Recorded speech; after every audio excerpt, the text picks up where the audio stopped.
Kenapa ya laki-laki tuh demen banget selingkuh ketika istrinya tuh lagi hamil? Suruh mandi lumpur aja bisa nggak? Ini apa sih? Kok gue merinding ya?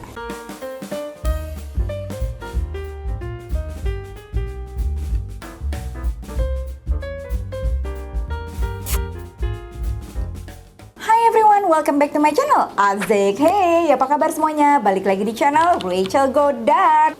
Segmen kesayangan teman-teman nih, apalagi kalau bukan curhat time. Jadi kemarin gue udah tanya di Insta story gue, coba ceritain ke gue drama cut off orang-orang terdekat.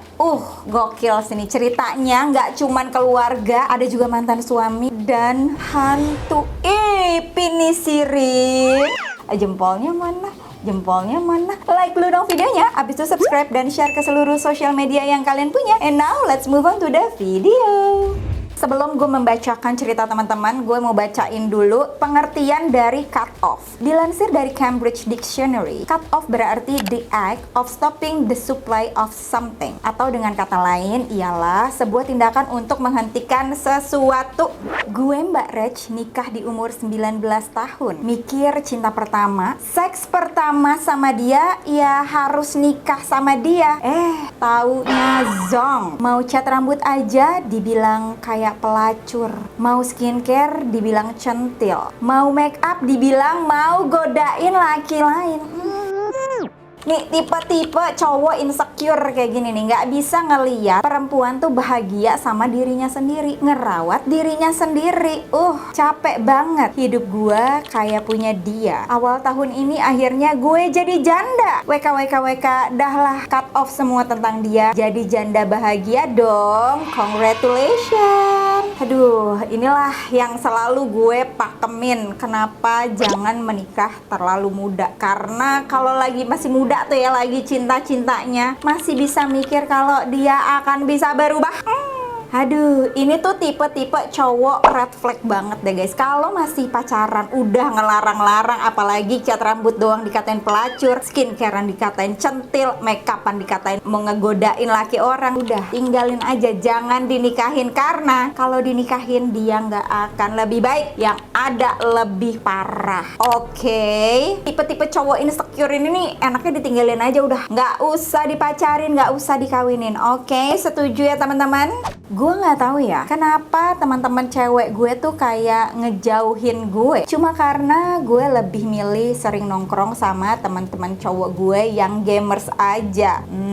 Ya nggak salah sih, emang kadang temenan sama cewek tuh drama banget. Lagian emang tuh teman-teman cowok gamers gue sendiri yang ngajak gue. Emang gue seseru itu ya kalau diajak main games. Jarang kali ya dapet temen cewek yang hobinya jago ngegame. Padahal gue nggak sejago itu, anjir. Tapi selalu diajak mabar mulu. Giliran gue ngajak temen cewek gue, pada males gitu. Padahal kan lumayan bisa sambil cari cowok. Tapi nggak berfaedah juga sih cowok-cowok gamers tuh. Biasanya ya main game ama cuma bisa antar jemput doang. Jason, Waktu kecil aku punya teman baik di sekolah. Dia selalu ada kalau aku kabur ke toilet abis dibully. Anehnya dia nggak mau bilang dia dari kelas mana. Aku nggak punya teman sama sekali karena sering dibully. Cuma dia teman baikku yang mau nemenin dan menghibur aku. Sampai suatu saat temanku itu ngajak aku berenang dan menantang aku untuk renang di kolam yang dalamnya 3 meter. Aku pun meloncat tapi aku nggak bisa renang dan tenggelam. Yang aku ingat pas berusaha renang ke atas, aku lihat muka temanku itu tersenyum tipis. Ini apa sih?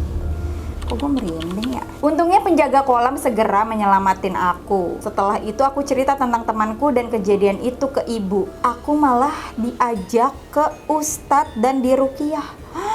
Katanya temanku itu ternyata arwah anak kecil yang pernah mati di sekolahku saat dia main dan terjebak di gorong-gorong selokan saat sekolahku masih dibangun. Semenjak itu aku nggak pernah lihat dia lagi dan nggak berharap punya teman tak kasat mata lagi. Udah kek, bukan. Ini baru cut off liga hantu loh. Nggak main-main. Bukan saudara, bukan pasangan, bukan pacar, bukan anak, bukan orang tua. Hantu di cut off, udah kelar. Kacel, mantan suami gue, NPD level dewa. Oke, gue sebenarnya belum mendalami tentang NPD ini, tapi kira-kira penjelasannya seperti ini ya. Kita lanjut. Waktu abis lahiran pertama, badan gue ancur kak. Nangis tiap hari ngeliatin kulit gelember dan tetikadi turun. Kayaknya nih permasalahan semua ibu-ibu yang baru lahiran, ya kan? Tiap hari nangis sampai suami bayarin lipo dan breast augmentation. Tapi karena suami kerja jauh, gue sempat selingkuh sekali waktu reunian. Kenapa ya? Banyak banget orang selingkuh setelah reunian. Kayak gue bacain Cut Time tuh ya, udah bertahun-tahun tuh sering banget yang namanya abis reuni tiba-tiba selingkuh gitu. Padahal kan reuni itu kayak cuman menikmati masa-masa itu doang, sekilas gitu doang, nggak real, paham gak sih? Ketahuan lah tuh gue. Tapi sumpah Kacel, gue nggak sampai bobo bareng kok. Selimutan bareng nggak? Suami gue ngamuk parah sampai nuntut uang operasi lipo dan operasi tetikadi.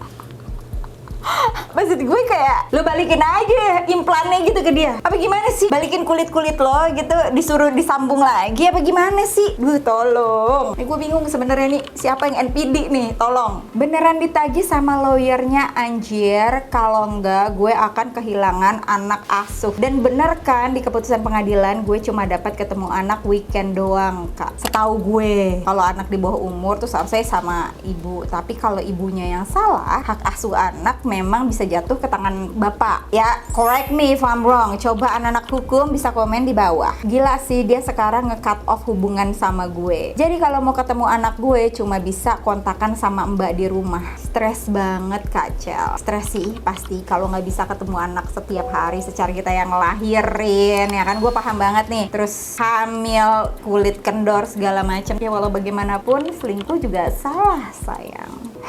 Semoga di kedepannya setelah mantan suami emosinya mereda gitu ya, udah punya hubungan baru lagi sama mungkin nanti wanita lain gitu, udah bisa jadi temenan deh sama lo ya. Oke, lanjut. Gue kira punya temen tongkrongan yang selengean dan tomboy itu asik apa adanya, enggak drama. Tapi gue salah Rek, gue sering dibilang dan dibego-begoin di setiap hal. Nadanya tuh kayak merendahkan gitu. Mungkin kiranya itu kata biasa, tapi udah di tahap nyakitin sih buat gue. Terus dia suka seenak jidat megang tubuh gue. Dia pikir lucu kali Noel bagian tubuh privat gue. Oke.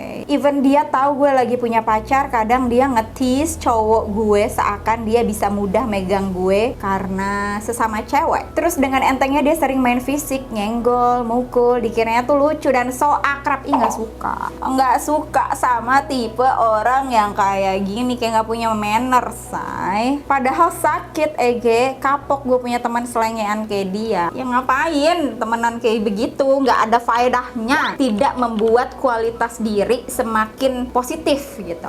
Janjian buat keluar kota bareng, tapi aku dikasih tahu malam sebelum besok paginya berangkat. Ngasih tahu berangkat jam 6 pagi itu ya jam 3 pagi baru dikabarin. Otomatis aku bangun kesiangan, terus aku berangkat sendiri buat ke kota janjian itu.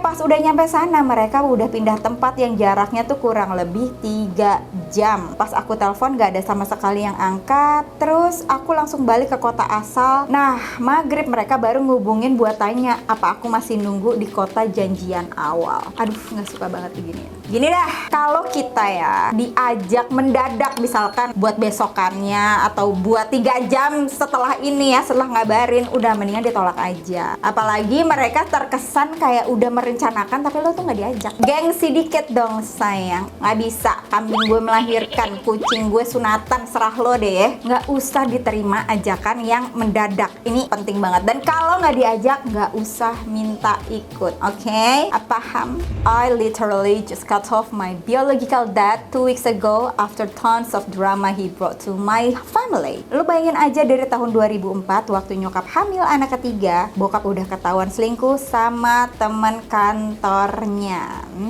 Di situ nyokap udah hamil besar pas ketahuan bokap playing victim gitu. Kenapa ya laki-laki tuh demen banget selingkuh ketika istrinya tuh lagi hamil? Aduh, kayak nggak abis ting-ting aku tuh. Dia malah nyalahin perempuan itu. Dan ya nyokap gue akhirnya maafin, pretend nothing happened. Setelah kejadian itu ternyata bokap gue nggak kapok sama sekali. Ya iyalah, yang pertama aja dimaafin, kedua ketiganya pasti dimaafin juga lah. Di otaknya kan gitu mikirnya, oke? Dia justru makin menjadi-jadi, selingkuh beberapa kali, ketahuan nangis-nangis minta maaf, terus nyokap maafin dan nerima lagi kan? Bener-bener setoksik itu sampai di tahun 2018 bokap ceraiin nyokap karena dia udah punya selingkuhan yang mau dia nikahin. Long story short, bokap gue akhirnya bangkrut dan sekarang hidup sendirian. Dia ditinggalin sama selingkuhannya karena udah miskin, udah nggak punya duit. Jadi tiap minggu minta duit sama gue dan adik-adik gue. Suruh mandi lumpur aja bisa nggak? Kesel. Posisi gue udah nikah sekarang. Gue jadi nggak enak sama suami gue karena bokap gue, Cel. Kalau nggak gue transferin duit, dia ngadu ke suami gue. Males banget, sumpah. Malu. Soalnya bukan cuma sebulan sekali. Ini tuh bener-bener seminggu 2 kali minta duit dengan iming-iming. Dipinjemin doang, nanti diganti. Basi. Dia juga suka mintep ke nyokap. Dan keselnya nyokap gue masih ngasih duit. Sumpah, gue kesel banget, pengen marah. Paham banget. Soalnya bokap gue tahu kalau nyokap tuh orangnya pakai perasaan banget, jadi gampang kasihan. Sampai akhirnya gue bener-bener gedek, nggak tahan lagi. Akhirnya gue blok semua nomor dia dan blokir semua akses komunikasinya dengan keluarga gue, termasuk nyokap gue, karena gue udah nggak tahan. Terserah deh orang mau bilang gue durhaka atau gimana. Gue pengen hidup dengan tenang, udah gitu aja. Gue nggak peduli orang mau ngejudge gue karena di titik ini udah muak bertahun-tahun. Bukan cuma anak aja yang bisa durhaka sama orang tua, tapi ini orang tua yang durhaka sama anak. Aduh, setuju sih. Pasti banyak banget kejadian ya yang kayak gini nih, tapi kayak kalau kita speak up gitu, nanti anak lagi yang salah, anak lagi masih untung dilahirin, pasti gitu. Udah disekolahin, dikasih makan yang baik, bukannya berterima kasih, bukannya balas budi. Mau balas budi gimana? Orang udah ke psikolog berkali-kali, tolong. Nggak dimasukin ke panti jompo aja udah bagus. Sebenarnya gue kasihan sama sahabat gue ini, merasa dibodohin sama lakinya. Tapi gimana ya, gue udah ngasih tauin sampai mulut gue berbusa. Percuma kak, dia nggak pernah mau ngedengerin. Padahal gue nasehatin dia itu dari sebelum punya anak, karena biar nggak ada beban. Sekarang punya anak dari laki-laki itu. Temen gue kerja dari pagi sampai sore, pulang kerja bebenah, urus rumah tangga, anak, sampai ngamen buat memenuhi kebutuhan sehari-hari. Lakinya ngapain coba? Cuma tiduran di rumah. Nggak ngelarang bininya malam-malam ngamen bawa anak. Kan gila ya, gimana aing nggak emosi? Iya, paham sekali. Gue sebagai sahabatnya bukan cuma komplain ke dia, tapi bantu effort kebutuhan anak-anaknya. Sebenarnya gue beneran kasihan sama hidupnya, kenapa harus memilih jalan seperti ini. Tapi sahabat gue malah marah ke gue dan bilang nggak usah ikut campur sama rumah tangga dia. Sebenarnya gue salah nggak sih kak tegor suaminya? Karena ya kalau dia nggak cerita tentang masalah rumah tangganya, mungkin gue nggak akan sekesel ini. Apalagi dia sahabat gue sendiri. By the way, suaminya ini duda anak 2. Selama ini dia menganggur dan biayain keperluan anaknya di kampung itu sahabat gue ini kak. Iya, gue tahu banget lo pasti kayak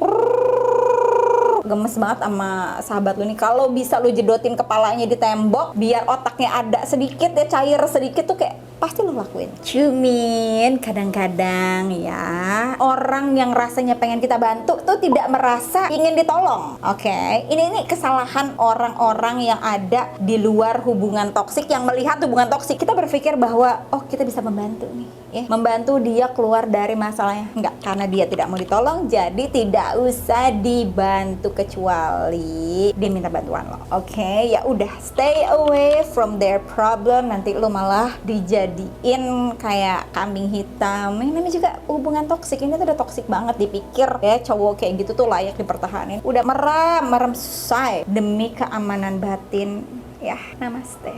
Aku yang di cut off gara-gara pernah lihat gaji orang-orang. Oh, jadi ini perusahaannya tuh kayak banyak bawa keluarga gitu, termasuk direkturnya. Dan ada beberapa orang yang dimasukin ponakannya ke sini. Dan emang gaji yang masih punya darah sama direktur atau atasan ini di luar Nurul. Oke. Bayangin aja kak, masa gaji admin 30 juta, sedangkan engineer-nya 8 juta. WK. Perusahaan money laundry mungkin. Ada lagi gaji ipar dari direkturnya. Nggak bisa apa-apa, semuanya gaji 30 juta juga. Padahal baru masuk. Pengalaman juga nggak ada. Semoga ke-up ya, pengen banget gue ngasih tahu senior-senior gue yang lain. Tapi bingung gimana caranya, kasihan mereka. By the way, sekarang alhamdulillah udah dapat gawean lagi kak, lebih better dari kantor sebelumnya itu. Please semoga ke-up. Mana ya, yang namanya gaji tuh sensitif sayang. Kita nggak boleh ngasih tauin gajinya dia segini, gajinya ini segini. Tuh nggak boleh. Kalau lo panas sendiri. Nggak usah ajak orang lain. Iya memang dunia tuh kayak nggak adil ya. Kita udah kerja gila banget, sedangkan ada orang lain yang nggak ada pengalaman, nggak sekolah apa segala macam, gajinya jauh lebih gede dari kita. Tahu banyak yang kayak gitu. Tapi kalau lo mau fokus dengan hal itu, udah kita nggak akan maju. Ya gimana dong? Tapi kalau misalkan kita nggak fokus ke situ, fokus ke diri sendiri, ke skill apa yang kita punya, bekerja dengan giat, pantang menyerah, pasti akan ada jalan. Jadi belajar dari kesalahan, jangan pernah kasih tauin gaji orang, tidak baik. Halo Kacel, dulu aku pernah punya teman kosan, dia ada tingkat waktu kuliah. Dulu dia ngemis-ngemis ngajakin sekamar berdua karena nggak sanggup bayar kosan sekamar sendirian. Karena aku kasihan, ya udah, alhasil aku sekamar lah sama dia. Ternyata si anak toksik ini suka pakai barang-barang pribadiku seperti tas, baju tanpa izin dulu ke aku. Beberapa kali ke gap pakai barangku waktu berada di kampus. Dan pas ketahuan dia nggak minta maaf dong, cuma cengengesan sambil bilang, oh iya aku lupa izin. Banget nggak tuh? Terus kebetulan pas kuliah aku kerja part time di dekat kampus bagian arsip selama 2,5 tahun. Ternyata tiba-tiba aku diberhentikan sama atasanku dengan alasan udah ada yang gantiin. Aku sih ya nggak masalah, nggak curiga apapun. Dan ternyata pas keluar dari kantor tersebut ada si temenku itu, dengan bangganya dia bilang ke aku katanya dia yang akan gantiin kerjaanku. Speechless banget nggak tuh? Saat itu juga aku langsung cut off pertemanan toksik seperti itu, kayak males sama manusia sampah. Padahal sebelumnya aku sering ngajak dia jualan di stand kampus saat ada event biar dia ada tambahan uang, karena aku tuh sebenarnya kasihan banget sama dia, lagi kesusahan uang buat bayar kosan. Waktu berlalu sampai 2020 kemarin, aku dapat kabar dari temanku yang lain, ternyata anak toksik itu menikah sama atasanku yang dulu. Dia jadi istri kedua dari atasanku. OMG, pelakor banget nggak tuh? Gila, dia mau lo nikah sama om-om dan jadi istri simpenan. Padahal atasanku itu sudah punya anak 3 dari istri pertamanya. Emang si anak toksik ini gatel. Dari situ aku bersyukur dijauhin sama orang-orang toksik. Teman satu geng dari SMA, karena dia urusan pilpres. Aduh, kalau urusan politik nih ya, ingat 2024 tinggal di depan mata ya. Dia duluan yang nyerang gue di WhatsApp apa sih? WAG?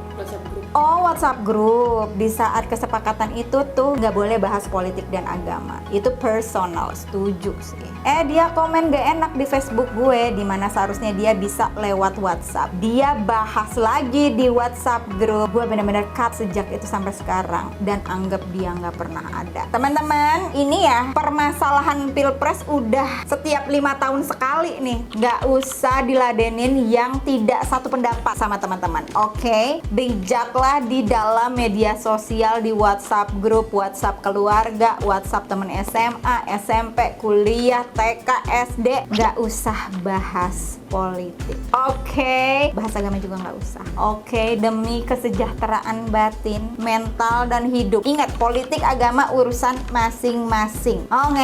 Oke guys, itu dia tadi Cu Time tentang cut off. Kalau teman-teman suka dengan video ini, jangan lupa di subscribe dan diaktifin loncengnya. Jangan lupa juga untuk follow sosial media gue lainnya. And once again, thank you so much for watching. I'll see you on my next video. Stay kece. Bye bye bye bye bye bye.